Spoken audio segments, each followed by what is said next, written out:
The Where Our Minds Wander podcast may contain sensitive content and explicit language. Listener discretion is advised.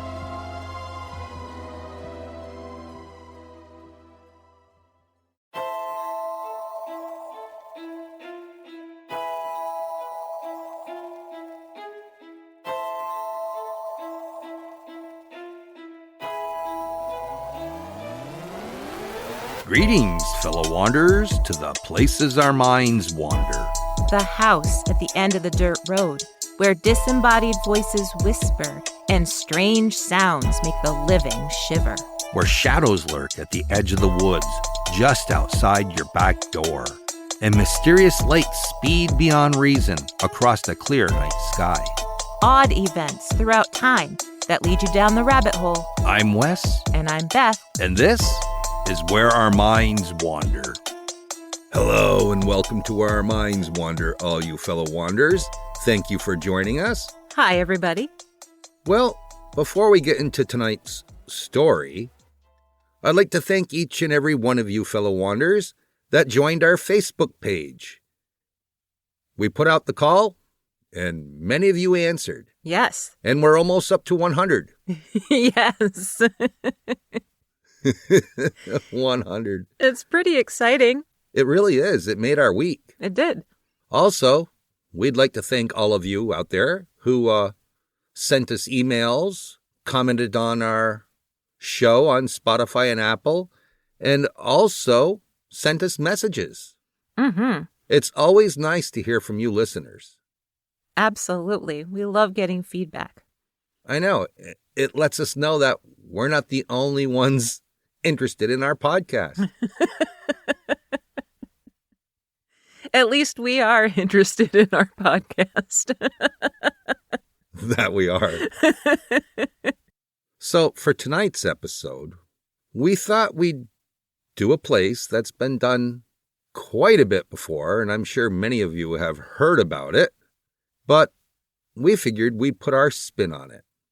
So tonight, Beth and I are going to be talking about the Lizzie Borden house. Yes, we are. It's quite the intriguing story, frankly. There was a lot more to it than I ever knew. Yeah, I think we have a lot to offer on this one that many of you might not know about. Mm-hmm. And even if you do, just listen to the end. What are you laughing about? They might find out something they haven't known about before. You never know. In the last 10 seconds. Sometimes the best part is the ending. You know what I'm saying? This is true. Okay. So with that said, Beth is going to get us started tonight. I am. Because I remember once when I was a kid being in the car and we were driving through Massachusetts. And I don't remember where we were going or why we were even there. But I do remember my mother asking my dad if we were in a town called Fall River. And the next thing I remember is my mother saying that we were going to go right past the Lizzie Borden house. And then she rather excitedly said, "Oh, there it is."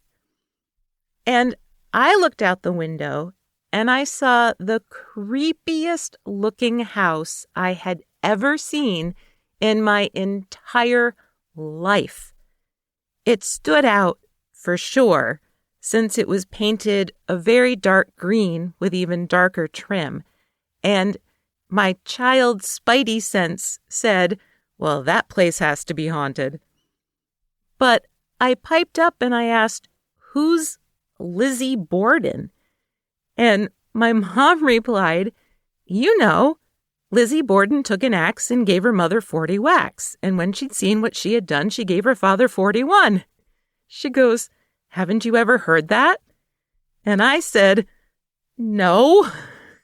And she said, oh. And then as an adult, I'm sure her wheels were spinning going, oh, well, crap. She didn't know that. And I just told her. So we kept on driving right past the house. We didn't stop. And I remember at the time feeling very relieved to put it behind us. And then years later, when I heard that it had become a bed and breakfast, my first thought was, why would anybody want to stay there? The Lizzie Borden case is one that I've mostly stayed away from, apart from the occasional documentary or a ghost hunting show that visits there. Not because I think it's overplayed, but because I know that I could easily become obsessed with it. But if I did, I'd be joining hundreds of other researchers who have spent their entire lives trying to get to the bottom of it. Because, as I'm sure you all know, the case is still unsolved, making it one of the most famous cold cases in American history. According to BostonGhosts.com, Lizzie Borden was born in Fall River on July 19, 1860, to her parents, Sarah and Andrew Jackson Borden.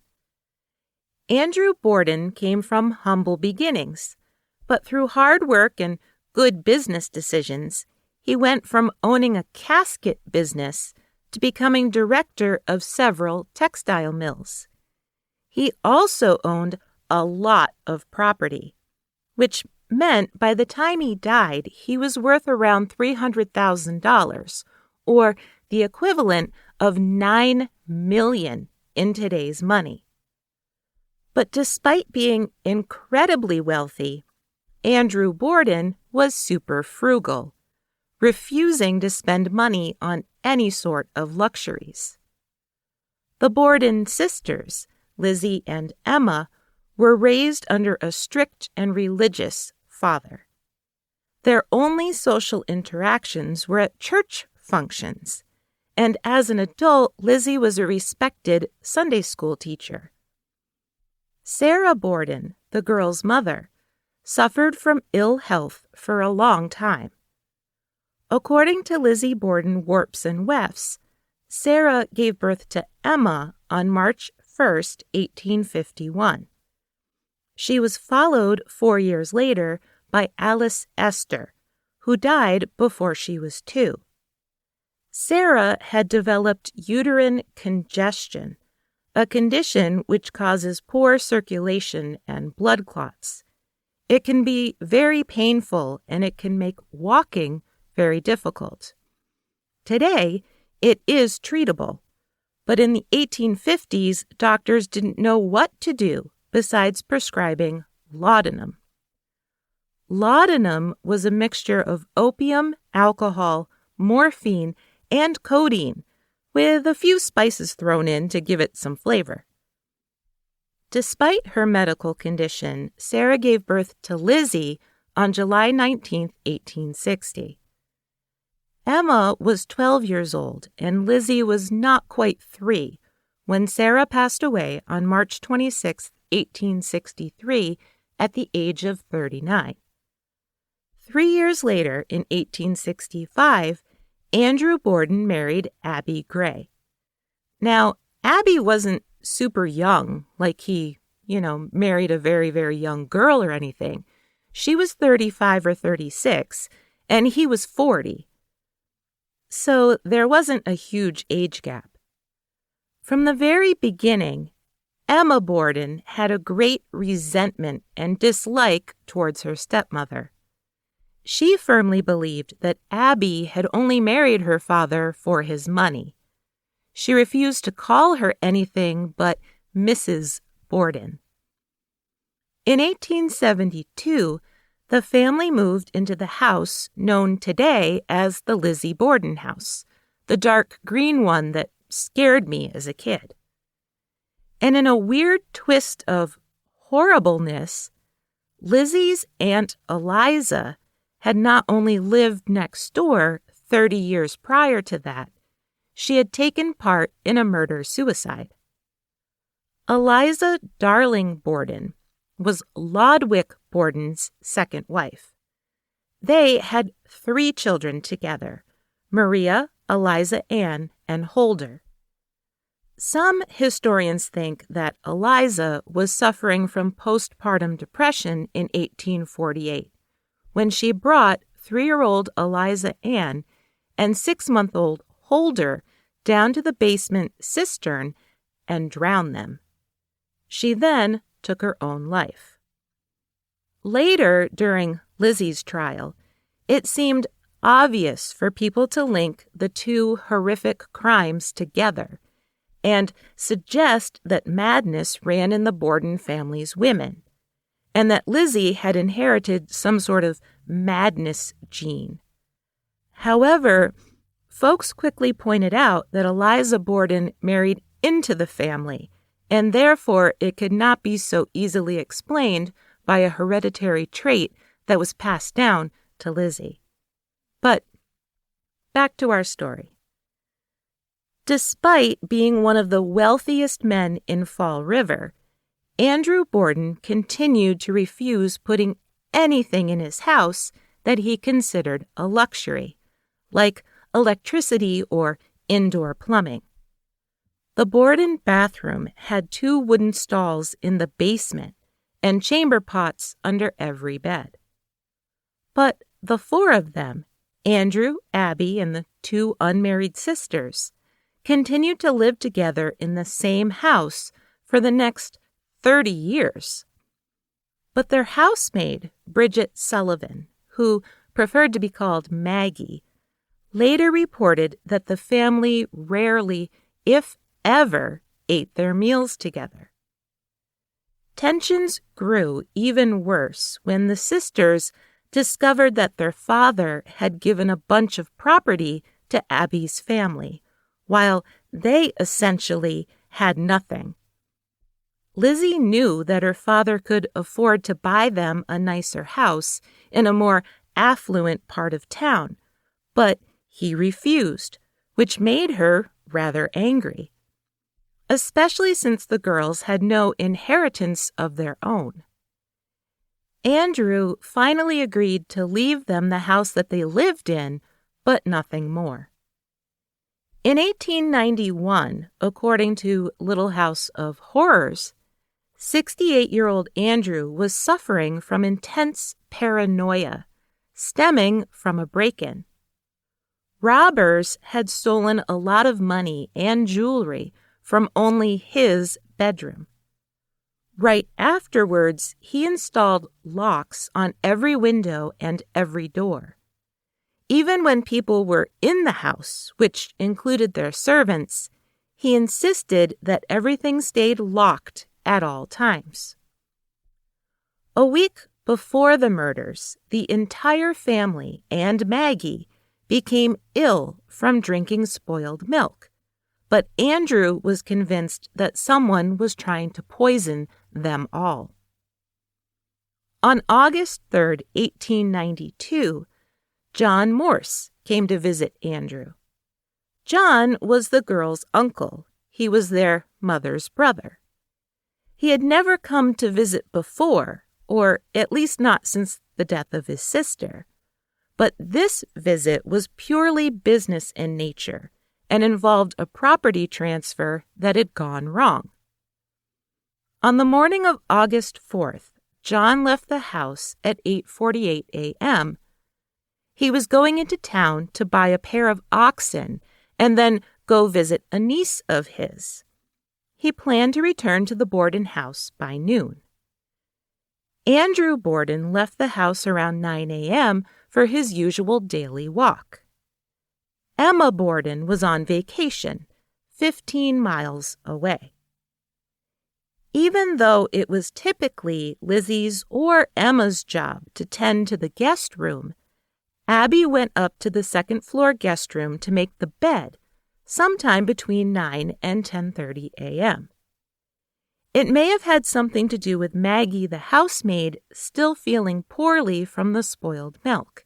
She had gone up to her attic room to lie down. Or she may have been outside washing windows. It depends on the source. But Lizzie was home. So it isn't clear why 64-year-old Abby went to go do it herself. Around 10:30, Maggie was back inside the house and surprised to hear Andrew having difficulty with his key in the front door. She was doubly surprised to discover that the lock was jammed. As Andrew struggled on one side and she on the other, she let out a colorful word. From behind her on the stairs, she heard Lizzie giggle. Or so she said later during the trial. Lizzie claimed she helped her father remove his boots and put on his house shoes before he laid down on the living room couch for a nap. Later crime scene photos clearly show Andrew Borden still wearing his boots. Lizzie also then went up to the attic to tell Maggie about a sale in town and encouraged her to leave the house. But Maggie declined, saying she was still feeling ill, so she stayed in her bed. According to BostonGhosts.com, at around 11:10 a.m., Maggie awoke to screaming and Lizzie yelling, "Maggie, come quick. Father's dead. Someone came in and killed him." And, as I'm sure you all know, someone most certainly had, with a hatchet. Forensic reports at the time said that he was undoubtedly asleep when the murderer struck him 10 to 11 times with the hatchet. His injuries were extensive, including his eye being split in two. Abby Borden had also been killed sometime between 9 and 10:30 a.m., while she had been making the bed. Forensic reports indicated that she had faced her attacker, and the first blow of the hatchet had struck the side of her head. When she fell face down, her killer hit her 17 more times. Police wondered how Maggie hadn't seen Abby's body on her way down from her room. Lizzie told Maggie to go across the street and fetch the family doctor, but Maggie returned saying that there was no answer. Now, Lizzie was a product of her time, and she was very set in her ways of what was proper and worthy of her and what wasn't. So, rather than send Maggie to the Irish doctor, who lived right next door, or the French-Canadian doctor who lived diagonally across the street, she sent her to go get a family friend instead. Of course, it wouldn't have mattered if she had gotten any of the doctors, because both Andrew and Abby were beyond saving. But it certainly says something about Lizzie's prejudices. It was these prejudices, according to Smithsonian Magazine, that kept the police from even suspecting Lizzie or Emma or even Uncle John at first. They assumed that the murderer had to be a man, but most likely an immigrant man. Why? Because proper, respectable, wealthy white folks couldn't have done it, of course. Their first suspect was an innocent man who also just happened to be a Portuguese immigrant. But when police discovered that Lizzie had attempted to buy prussic acid just one day before the murders, they started to question her innocence. Prussic acid is a form of cyanide and was often used on the tips of whaling harpoons. Which is interesting, of course, because why would Lizzie Borden need the type of poison that went on the end of whaling harpoons? Well, unless she was going to use it to poison mice or rats that may be in the house. That's possible. Then the other case to use it is to give it to the people you dislike? Because the, quote, spoiled milk didn't work. Perhaps. Well, police also took note that Lizzie seemed totally unaffected by the death of her parents. It was noted that she didn't shed a single tear during any of their investigations or interactions with her. The family doctor explained that away by saying he'd prescribed the distraught Lizzie with double morphine to help her sleep, which could fully explain her mental state and her confusion while answering questions.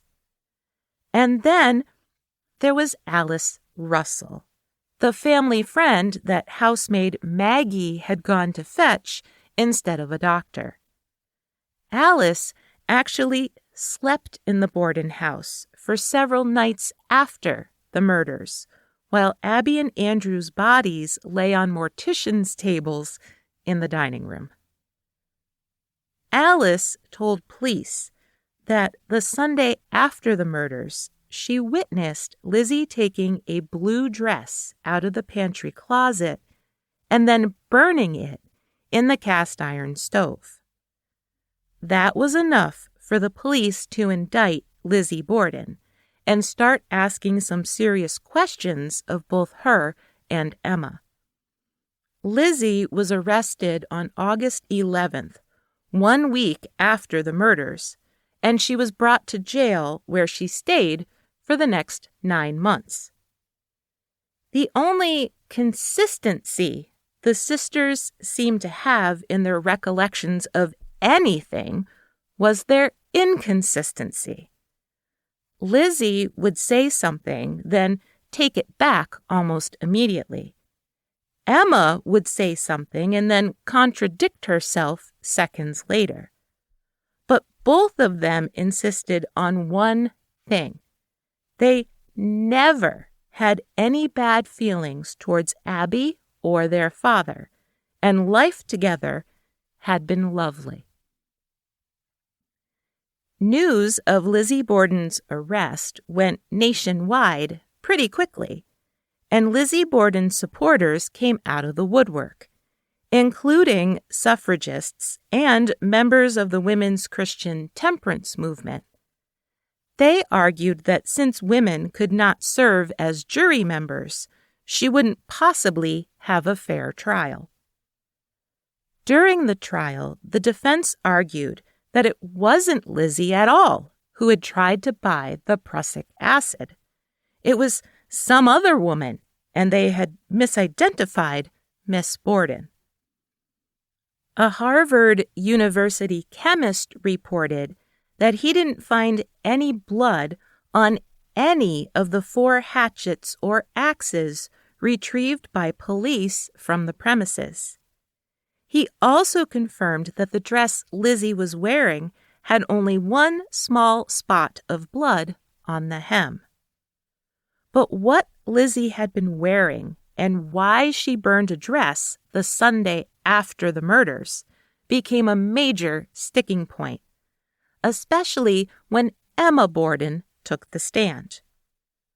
Reading through Emma's testimony is fascinating.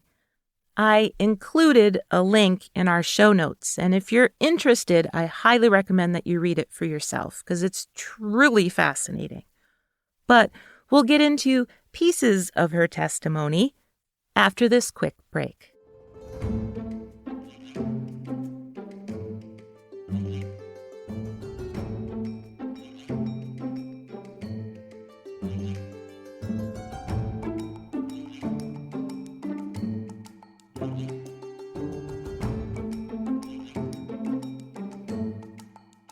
Hey, did you know? In 1926, President Calvin Coolidge received a rather unusual present from a woman who hoped he would enjoy the gift as part of his Thanksgiving meal, a raccoon. The woman wrote in her accompanying note that she believed it would have a toothsome flavor. President Coolidge did not agree, and the family adopted the raccoon as a family pet, naming her Rebecca. They enjoyed giving her baths in the White House tub and walking her outside on a short leash. A local police officer brought a male raccoon to the White House, hoping he'd offer some companionship for Rebecca.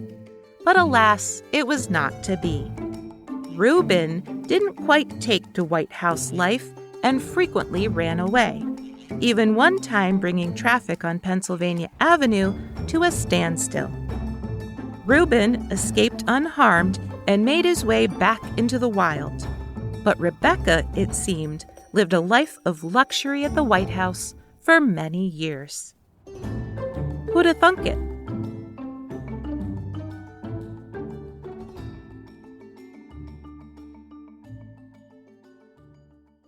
All right, we are back from the break, and I'm going to continue on where Beth left off.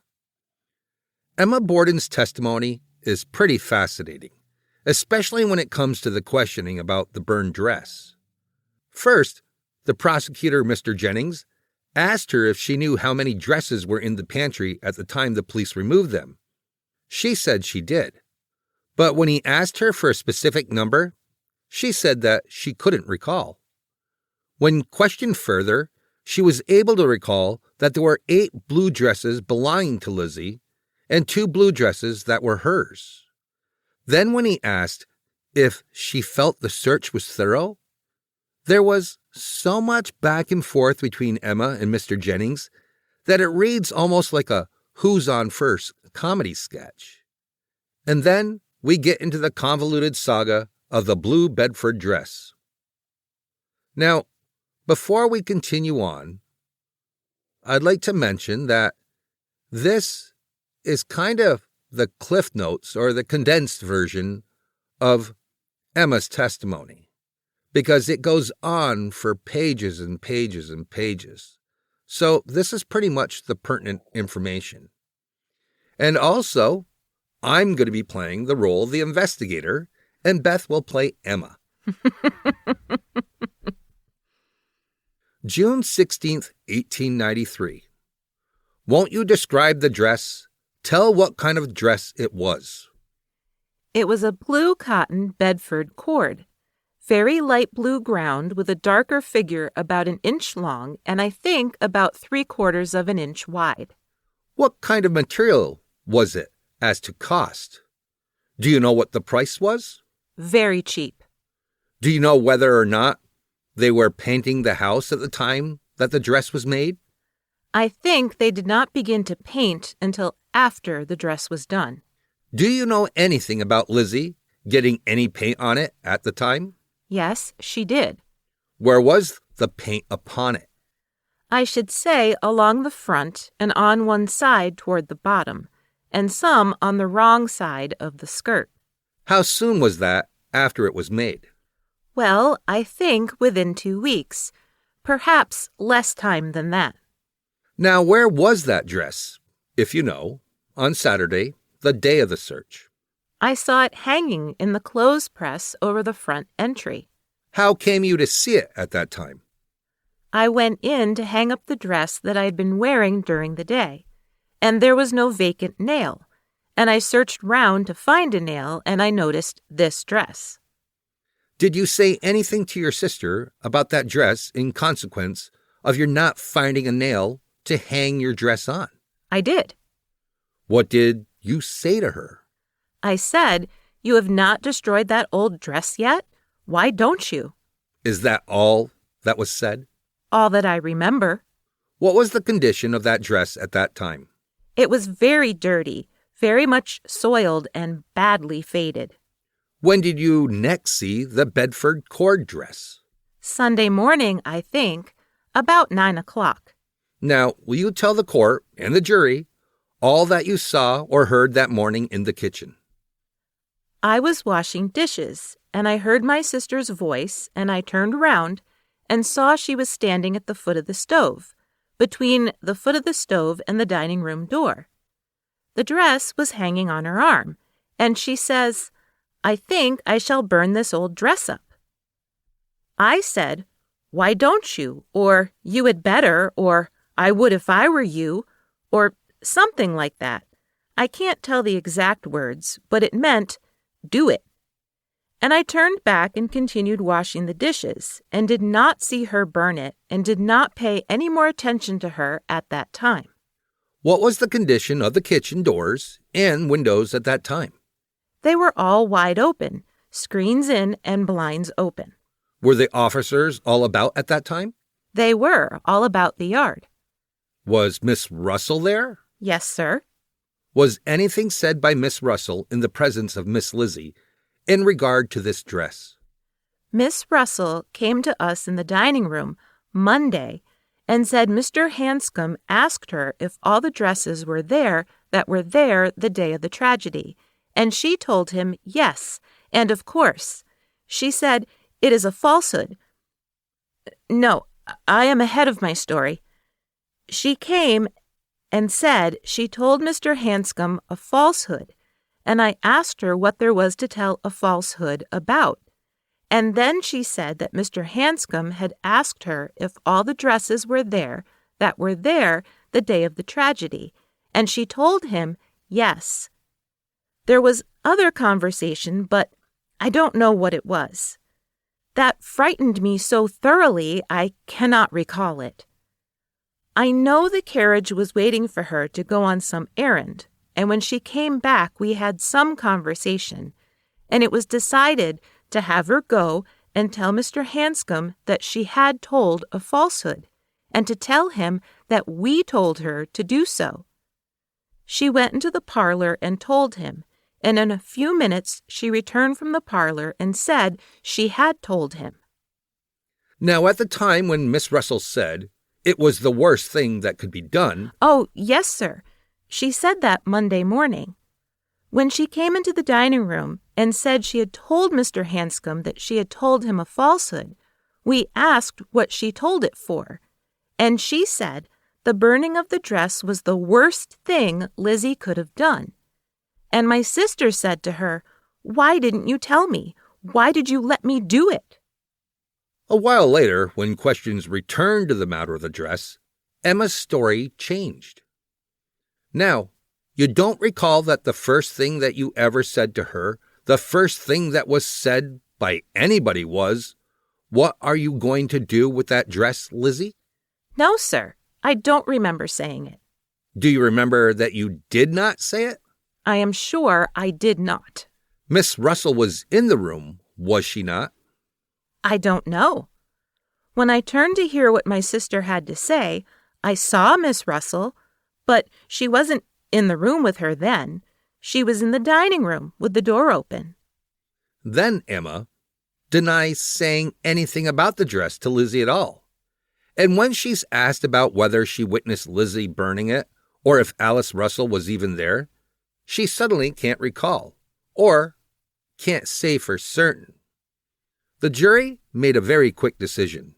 They found Lizzie not guilty, but in order not to appear too hasty, they remained sequestered for an hour in silence. And to be clear, the case is still unsolved. Authors and researchers have argued for pretty much everyone being the murderer, from Uncle John to Bridget Maggie Sullivan to Emma Borden. Some have even seriously argued that it was Jack the Ripper. So there are countless well-researched theories out there.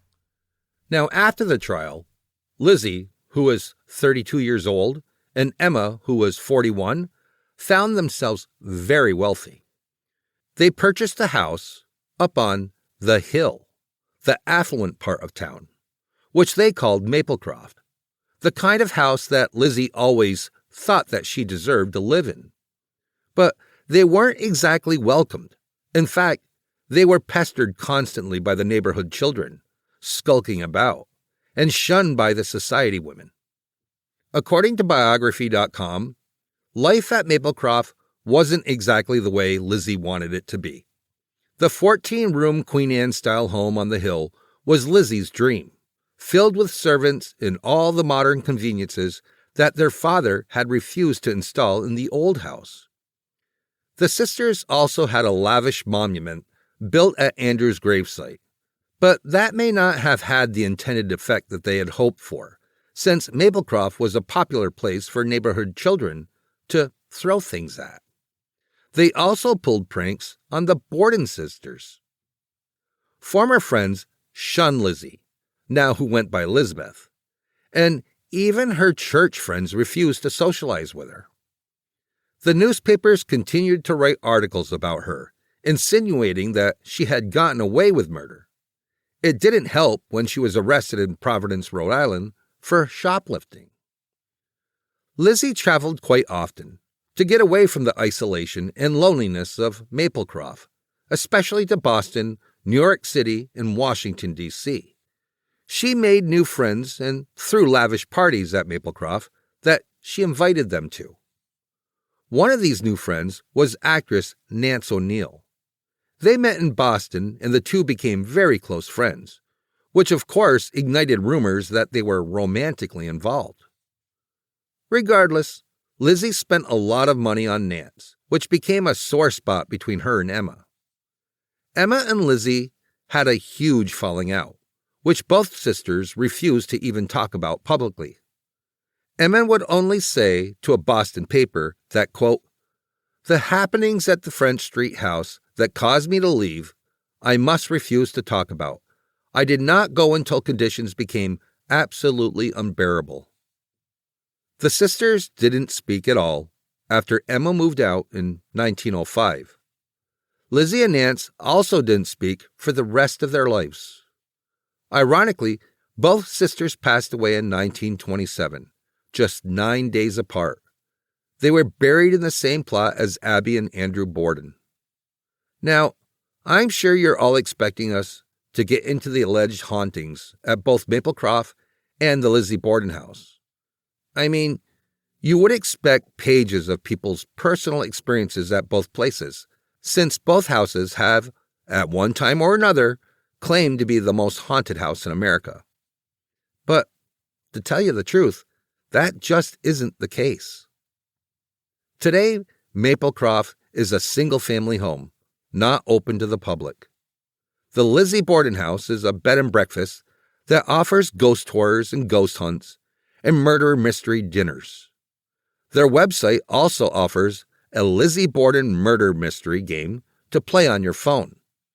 They also offer a Valentine's Day dinner package called the Victorian Bloody Valentine's Day. Their online gift shop offers such items as a teddy bear holding a hatchet, a replica of the house that you can build, along with figures, and t-shirts with catchy sayings such as, "Don't make me axe you twice." Oh, that's lovely. Yeah, I'll get into what I think about that in a bit. But when you Google the alleged hauntings, as of course we did, it's a lot of claims that it's the most haunted house in America, followed by a lot of vague references to Andrew Borden's restless and angry spirit. There are mentions of shadowy figures and full-bodied apparitions, disembodied footsteps, whispers, and children's laughter. There are also the usual flickering lights and cold spots. But even our go-to sites like U.S. Ghost Adventure don't have much to say, which is unusual. The official Lizzie Borden House website has just 7 testimonials from visitors, which include photos. In my humble opinion, the photos aren't all that compelling at all. So, do I think the Lizzie Borden house and Maplecroft are haunted? Well, I haven't been there, so I can't say for myself. But I do strongly feel that in the case of the Lizzie Borden house, it may be more power of suggestion than actual paranormal activity. But if you've been around there and you've had an experience of your own, we would love to hear about it. You don't sound like you would love to hear about it. Well, I love the whole Lizzie Borden story. But I have to give this one 2 thumbs down. Now, it's not for us to judge people. But we're going to do it anyway. No, I'm not going to judge the people. I'm going to question their how would you say it? Their sense of taste. Right. Because I find the t-shirt that says, "Don't make me axe you twice," yep, with her face on it. disgusting. Yeah. I also think that the replica hatchets that they have are sickening. Yeah. I mean, how many people go through there with their families? Is this the type of stuff you want your children seeing? Is this tasteful in any way? Is this any way to honor a family that was murdered? Right. Well, I mean, you could always buy your child a teddy bear that's holding a hatchet. I know, it's sickening. What's wrong with these people? I mean, I have no problem with people holding ghost tours and doing fundraisers or having paranormal investigations going on. But when you've got a gift shop with all this kind of crap in it, well, I'm sorry, but the only reason you bought it was because you thought it was a cash cow. Right. And I guess my beef with it is that the rooms that you can stay in, right, the room where Abby was murdered, and even being in the living room where Andrew was murdered, they have the crime scene photos right there, prominently displayed. Yes, they do. And when you go on the ghost tours, they allegedly, according to what I read through on the website, you know, they'll show a Ouija board leaning up against the wall, but then say to people, "Oh, but we don't think you should use it." You know, like, it's a lot of power of suggestion, I think. And I'm not saying that their spirits aren't there, but show them some respect. Yeah, which they don't seem to care about. Like I said, it's more about the money. Right. Well, like I said, I love the Lizzie Borden story.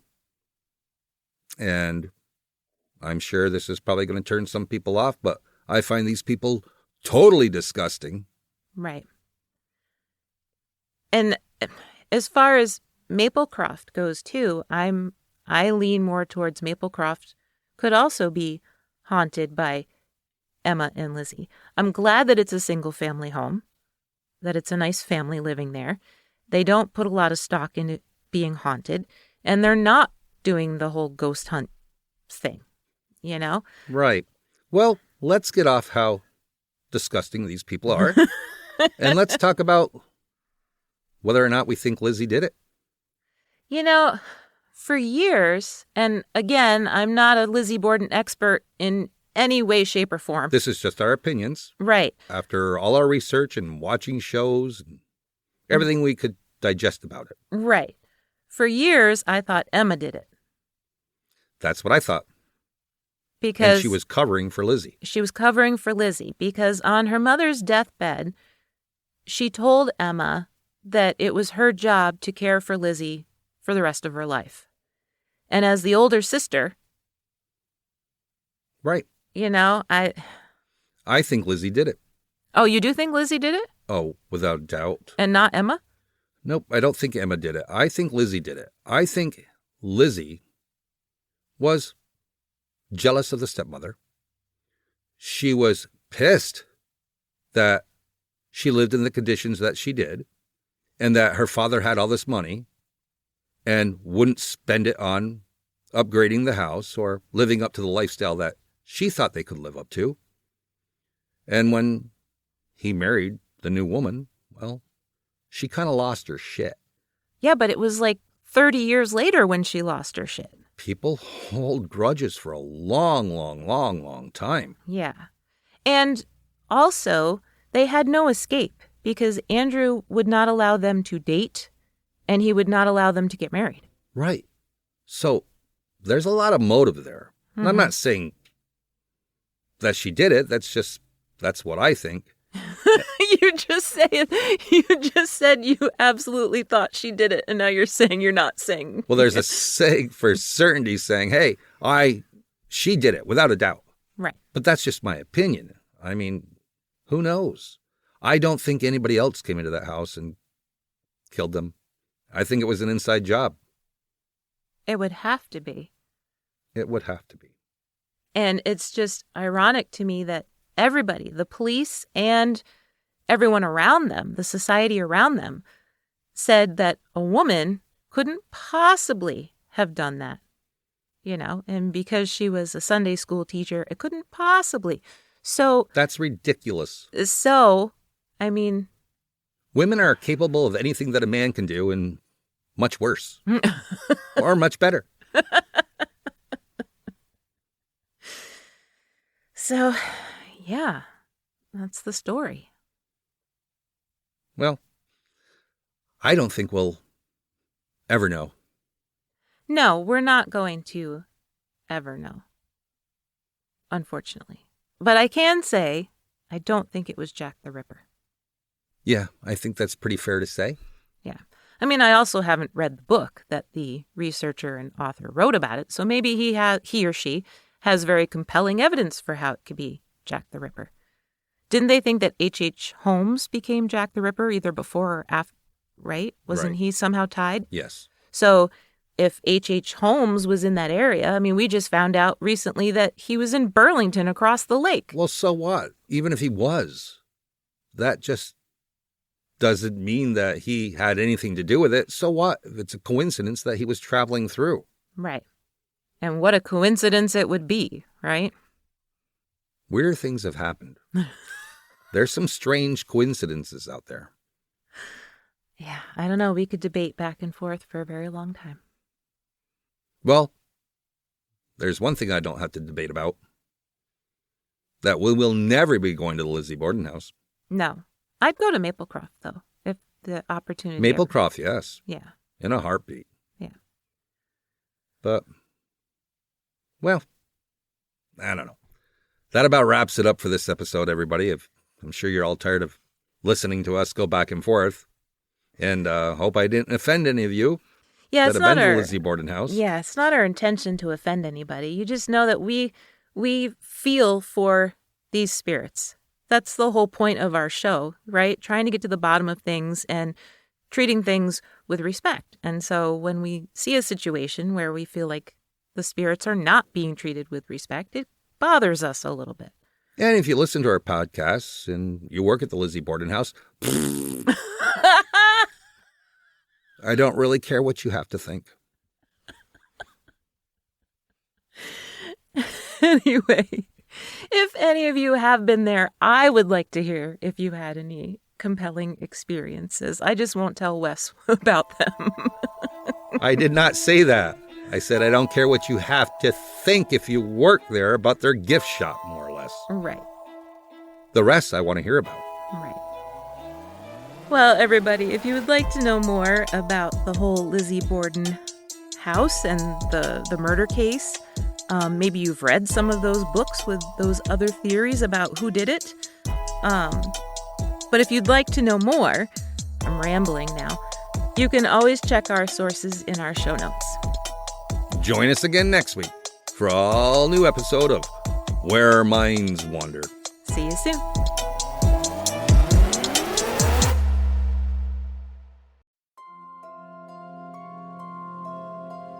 Thank you for joining us. We look forward to traveling with you again to the places where our minds wander. If you like what you heard, please take a moment and provide us with a 5-star rating and a comment on your favorite listening platform.